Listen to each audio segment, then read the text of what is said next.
Good morning friends, welcome to জয়াস world. বন্ধুরা, আজ আমি পুরনো কার্ডবোর্ড রিইউজ করে দুটো সুন্দর জিনিস তৈরি করলাম। সেটা আজ তোমাদেরকে দেখাবো। দুটো কী জিনিস আমি তৈরি করলাম সেটাই আজ তোমাদের সঙ্গে আমি শেয়ার করব। পুরনো কার্ডবোর্ড যে একসাথে দুরকমভাবে ইউজ করা যায়, তোমরা এই ভিডিওটা দেখলে বুঝতে পারবে কিভাবে একসাথে দুরকমভাবেই পুরনো কার্ডবোর্ড আমি ইউজ করেছি। তার জন্য এরকম একটা বক্স নিয়েছি। দেখো বন্ধুরা, বক্সটা কিন্তু অনেক বড় সাইজ বক্সটা। এই বক্সটাকে এবার কি করতে হবে দেখো, বক্সটার ভেতরে মাস্কিং টেপ দিয়ে আমি ভালোভাবে সিকিওর করে নিয়েছি। সেটা আর আজ তোমাদেরকে আমি দেখালাম না। তোমরাও কিন্তু ভালোভাবে টেপ দিয়ে সিকিওর করে নেবে যাতে ঢাকনাগুলো শক্ত হয়ে থাকে। এবার দেখো, এরকম একটা ওড়না নিয়েছি বক্সটাকে কভার করার জন্যে। ওড়নাটা কিন্তু আমি কিভাবে এই বক্সটার চারপাশে র্যাপ করছি দেখো। ওড়নার বদলে বন্ধুরা যে কোনো পুরনো কাপড় তোমরা নিতে পারো, সেটা বিছানার চাদরও হতে পারে অথবা অন্য কোনো কাপড়।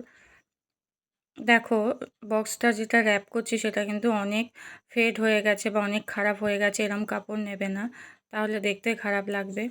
এবার দেখো কি করছি, এরকম ডবল সাইড টেপ নিয়েছি। এবার এটাকে আমি কিভাবে পুরো কভারটাকে ধরে একেবারে পুরো টাইটভাবে অ্যাটাচ করে নিচ্ছি আর কি বক্সটার গায়ে। ওপরটা কিন্তু আমি খোলাই রাখবো। কি কারণে ওপরটা খোলা রাখবো চলো সেটা ভিডিওটা দেখতে থাকো, তাহলেই বুঝতে পারবে কেন বলছি আমি ওপরের দিকটা আমি কাপড়টা র্যাপ করব না, ওপরটা খোলা রাখবো। চারদিকে ভালোভাবে এইভাবে সিকিওর করে নেব এই ওড়নার কাপড়টাকে দিয়ে। এইভাবে এই যে টেপ দিয়ে দেখো যতটা সম্ভব ফিনিশিং যাতে দেখতে ভালো লাগে ঠিকঠাকভাবে এইভাবে র্যাপ করে নেবে। যতটা সম্ভব টেনে টেনে করবে, তাহলে দেখো এই রকম টাইট হয়ে থাকলে দেখতে ভালো লাগবে আরও। এই যে দেখো, এবার উল্টো দিকটা, বক্সটার উল্টো দিকটাতেও কিন্তু একইভাবে তোমরা এরকম টেপ লাগিয়ে নেবে। দেখো বন্ধুরা, আমি যেভাবে দেখাচ্ছি চারপাশটাতেও, বক্সটার চারপাশটা তো লাগাবে, এছাড়া উল্টো দিকটাতেও একইভাবে লাগাবে। এবার কি করছি দেখো, এই যে দেখো বক্সটার ওপরটা আমি খোলা রেখেছি একটাই কারণে, তোমাদের বললাম খোলা রাখতে। এই যে দেখো, বক্সটা খোলা রাখতে বলেছি এই কারণেই যে এই বক্সটার ভেতরে আমি এই দেখো জামা কাপড় রাখছি। এটা একটা লন্ড্রি ব্যাগ বা বাস্কেট যাই বলো না কেন তৈরি হয়ে গেল। দেখতে পাচ্ছ বন্ধুরা, এই যে দেখো, আমরা কাপড় কাচা বা ওয়াশ করার পর যখন আয়রন হয় না, তখন কিন্তু কোথাও যে রাখবো জামা কাপড়গুলো সেটা খুঁজেই পাই না। তখন এই রকম জায়গায় যদি স্টোর করে রাখি তাহলে কিন্তু একটা ভালো অর্গানাইজার তৈরি হয়ে যাবে। দেখো কত জামা কাপড় ধরেছে। এছাড়া বন্ধুরা তোমরা কিন্তু এটা অন্যভাবেও ইউজ করতে পারো।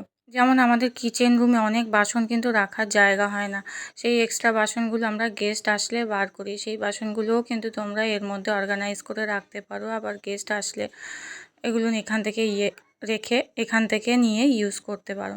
এবার দেখো, এই বক্সটার ওপর একটা এরকম কার্ডবোর্ড আমি কেটে নিয়ে এর উপর চাপিয়ে দিয়েছি, তাহলে এটা একটা টেবিল তৈরি হয়ে গেল। দেখতে পাচ্ছ, লন্ড্রি ব্যাগ, তার সঙ্গে একটা টেবিল। এবার টেবিলের ওপর একটা দেখো সুন্দর কভার দিচ্ছি আমি। কভারটা কিন্তু খুব সুন্দর দেখতে। একটু ভালো কাপড় দেখে নেবে। এই কভারটা এর উপর তুলে দিলেই, মানে পেতে দিলেই একটা ভালো সুন্দর টেবিল তৈরি হয়ে যাচ্ছে। দেখো কেমন সুন্দর দুটো জিনিস আমি অর্গানাইজ করলাম, দেখতে পেলে বন্ধুরা? বলো এবার দুটো আইটেমই কেমন হয়েছে। তোমরা কিন্তু আমাকে অবশ্যই কমেন্ট করে জানাবে কেমন লাগলো আমার এই দুটো আইটেম তৈরি। ভালো লাগলে কিন্তু অন্যদের শেয়ার করে দিও। আরও একটাভাবে ইউজ করতে পারো বন্ধুরা এই বক্সটা তোমরা। যেমন আমাদের 12 মাসে তো বাঙালি আমরা, 13 পার্বণ লেগেই আছে। এই পুজোর বাসনগুলো, এক্সট্রা যে বাসনগুলো থাকে ঠাকুর ঘরে হয়তো সব বাসন ধরে না, সেই সব বাসনগুলোও কিন্তু তোমরা এর মধ্যে অর্গানাইজ করে রাখতে পারো। পুজোর সময় বার করলে, আবার পুজো হয়ে গেলে আবার এর ভেতরে রেখে দিলে। এছাড়া বন্ধুরা শীতের জামা কাপড়ও কিন্তু এর মধ্যে তোমরা রাখতে পারো। শীত তো চলে গেল, এবারে সেগুলো যে কোথায় রাখবো, আমাদের কিন্তু আলমারিতে জায়গা হয় না, সেভাবেও কিন্তু তোমরা ইউজ করতে পারো। এছাড়া দেখো একটা টেবিল তো সুন্দর তৈরি হলোই। দেখো বন্ধুরা, একটা ছোট টি টেবিল, কিন্তু ছোট নয়, বেশ বড় হয়ে গেছে টেবিলটা। একটা কিন্তু টি টেবিল তৈরি হয়ে গেল। দেখো কত সুন্দর লাগছে। তো বন্ধুরা, আজকের মতো আমি এই ব্লগটা এখানেই শেষ করলাম। দেখা হচ্ছে আবার একটা নতুন ব্লগে, আবার একটা নতুন কিছু নিয়ে আসব। তো আজকের মতো